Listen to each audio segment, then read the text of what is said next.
Bien, bonjour à tous et bienvenue à la suite de notre programme de théorie de Galois. Alors, nous allons enregistrer notre troisième vidéo et dans cette vidéo, nous allons parler des extensions engendrées. Donc, je rappelle que dans la précédente vidéo, nous avions parlé des extensions intermédiaires. Donc, nous avons vu ce qui se passe entre deux corps et nous avons vu pas mal d'exemples et nous avons aussi remarqué que la formule de multiplication jouait un rôle très important. Surtout lorsque le degré de l'extension était premier, ça veut dire que si c'est un nombre premier, donc il n'y a pas de corps intermédiaire. Mais le problème, c'est que parfois, il est difficile de trouver un corps intermédiaire. Par exemple, quand je prends Q, je prends R, parfois il est difficile de construire un corps qui va être intermédiaire à Q et R. Voilà, si je prends Q et C, intermédiaire, facilement on peut dire R. OK. Mais entre Q et R, est-ce que on sait comment construire les corps, savoir s'il y a des corps intermédiaires entre Q et R? Donc, cette vidéo, en fait, est dédiée à ce genre de choses. Nous allons regarder un peu comment en tout cas, notre cible sera Q et R. Les exemples seront sur Q et R et nous allons regarder comment construire les corps qui peuvent être des corps intermédiaires. Et c'est ce qu'on va appeler par les extensions engendrées. Donc, sans plus tarder, je vais partager mon écran pour donner la définition de ce qu'on appellera par extension engendrée. Alors, c'est parti.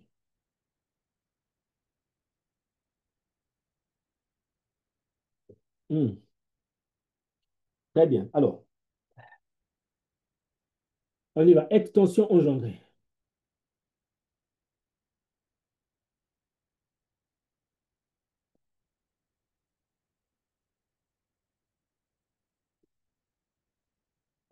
Alors, donc, nous commençons toujours avec un corps de base qui est K. K, c'est notre corps de base.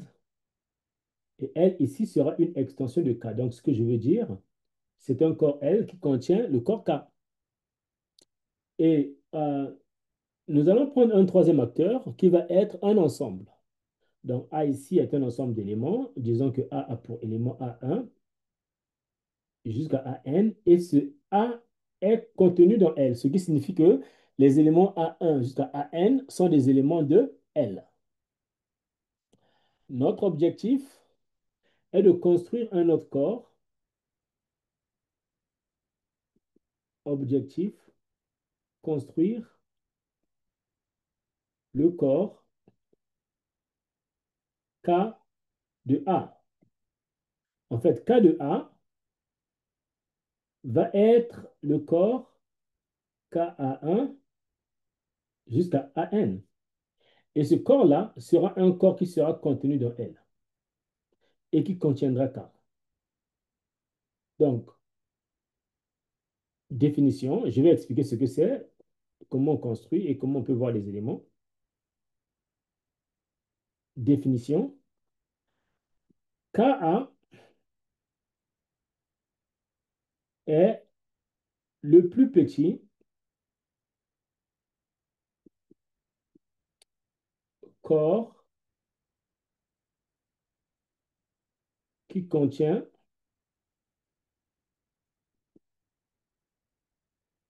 K et A et qui est contenu dans L. Donc, ce que je veux dire, c'est une extension intermédiaire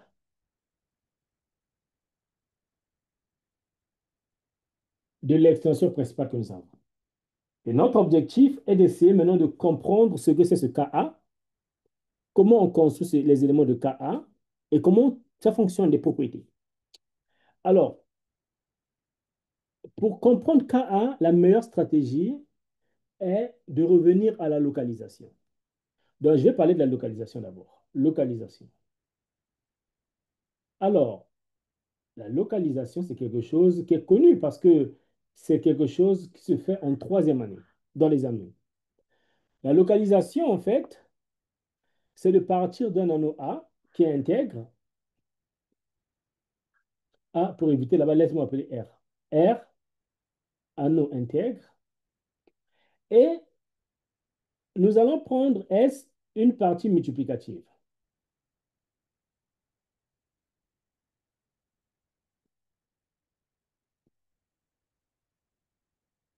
Alors, qu'est-ce que ça veut dire une partie multiplicative? Une partie multiplicative, c'est une partie d'éléments de R.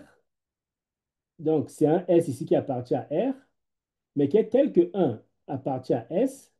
Et si vous avez deux éléments dans S, A, B dans S, le produit A fois B aussi est un élément de S. C'est ça qu'on appelle une partie multiplicative. Et donc, la localisation consiste à faire quoi? La localisation, en fait, consiste à, à inverser en fait, ça consiste à inverser les éléments de S.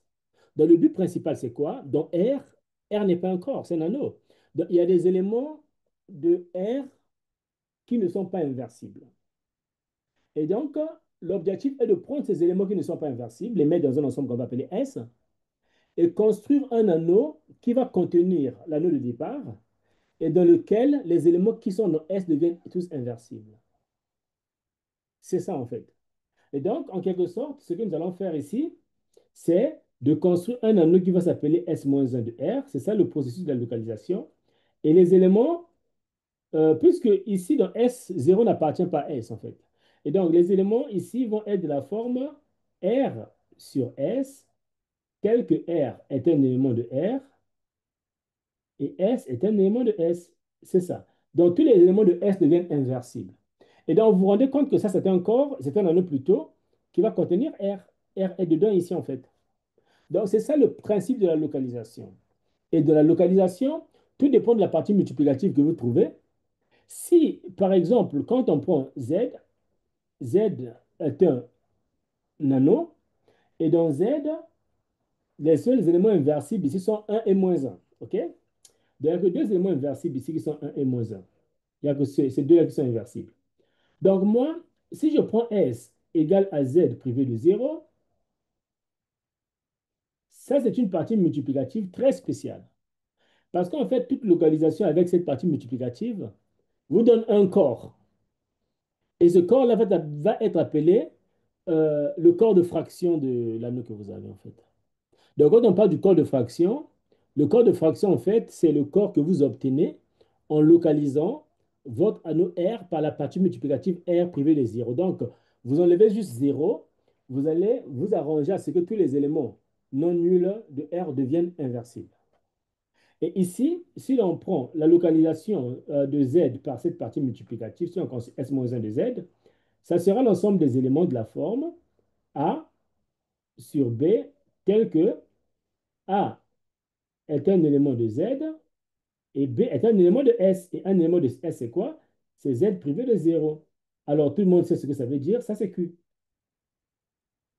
Voilà, donc le corps de fonction de Z, c'est Q. Donc, la localisation par rapport à ceci nous donne Q. Et Q devient un corps, en fait. Et donc, c'est exactement ce que nous allons faire pour la construction de ce corps intermédiaire. Mais ici, ce que nous allons faire, dans notre cas,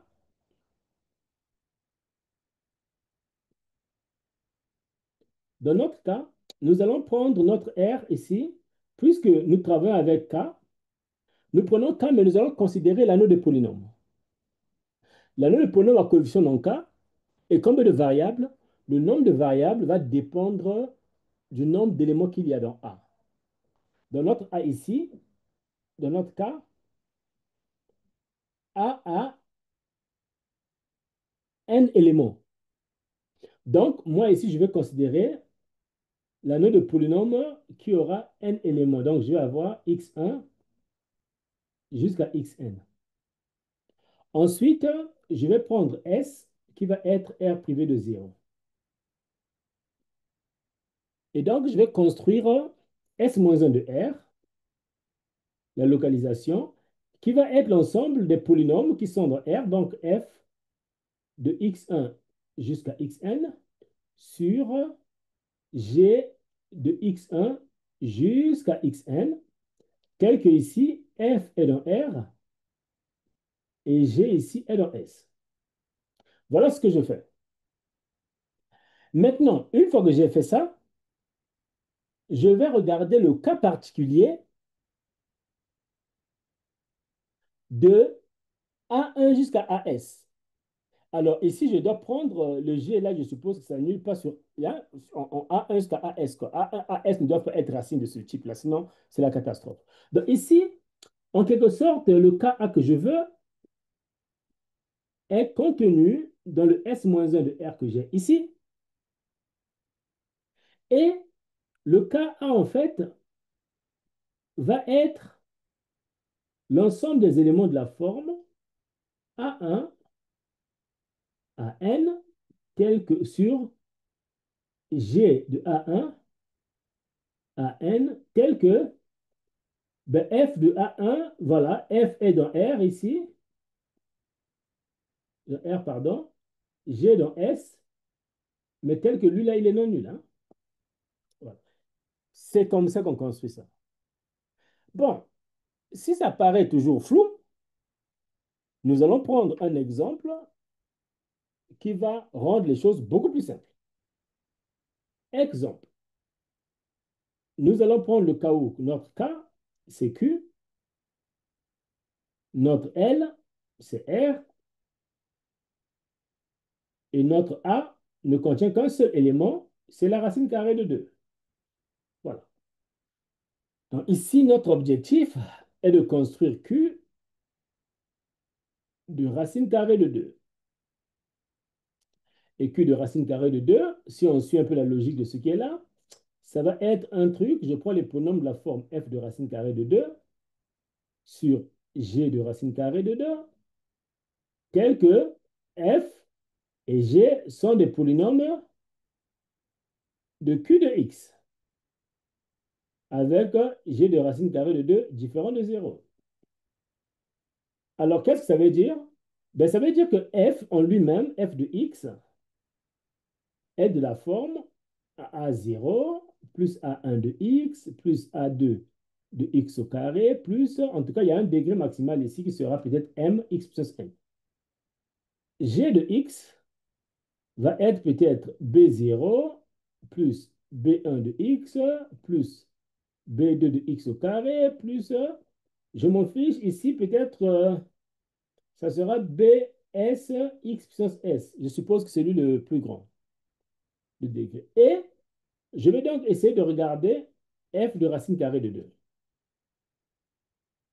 F de racine carrée de 2 va être A0 plus A1 racine carrée de 2 plus, à partir d'ici, ici, là, je vais avoir racine carrée de 2 au carré, qui est 2.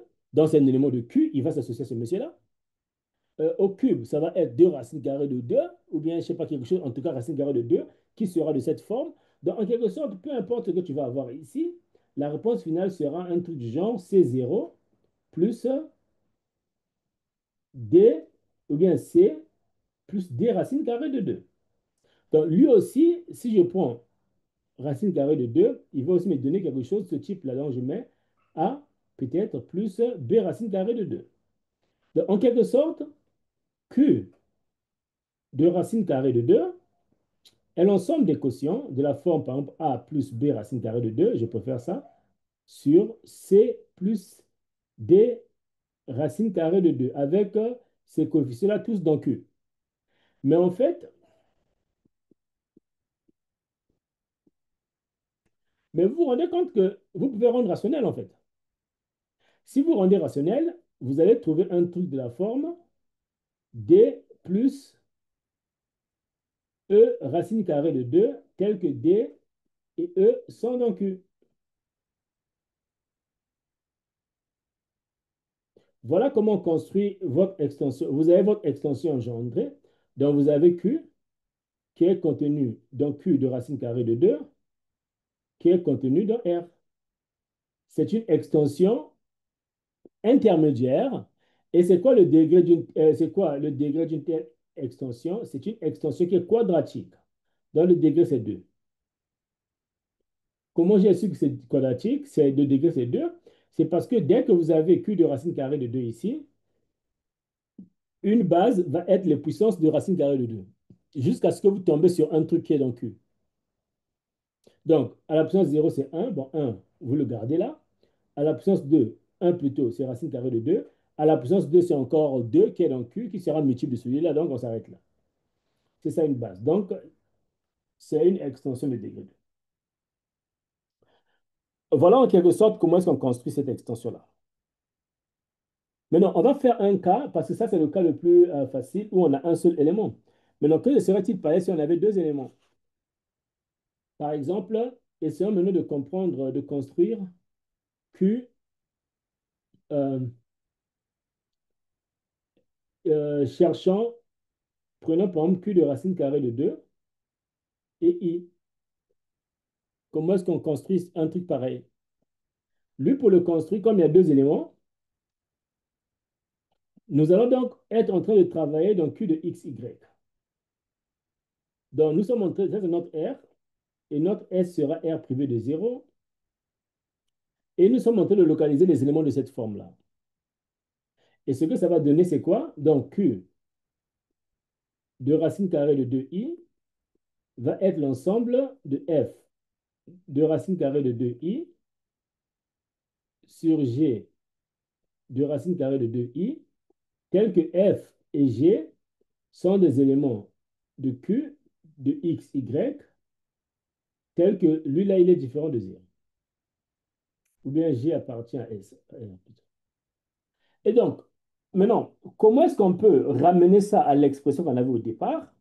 Ici, il faut d'abord savoir comment est-ce qu'on écrit les éléments de ce type.